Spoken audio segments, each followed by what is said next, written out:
आकाशाग्निः अप्राद्यावा पृथ्वी अन्तरिक्षः सूर्य आत्मा जगतस्तुष्टिश्च आन इडा विविद्रवते सुस्त्री विश्वस्वानरन्ते यासः बृहस्पति युष्णीहाका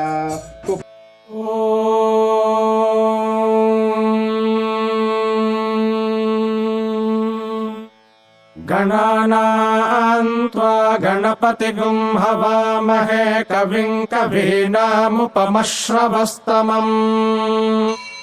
ज्येष्ठराजं ब्रह्मणां ब्रह्मणस्पत आनः शृण्वन्नोतिभिः सीदसादनम्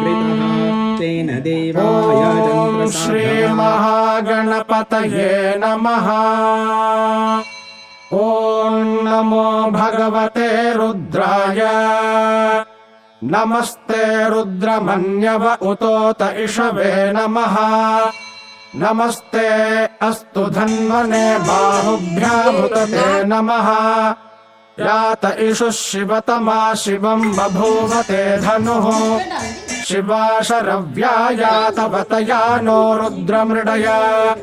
याते रुद्र शिवा तनोरघोरा पापकाशिनी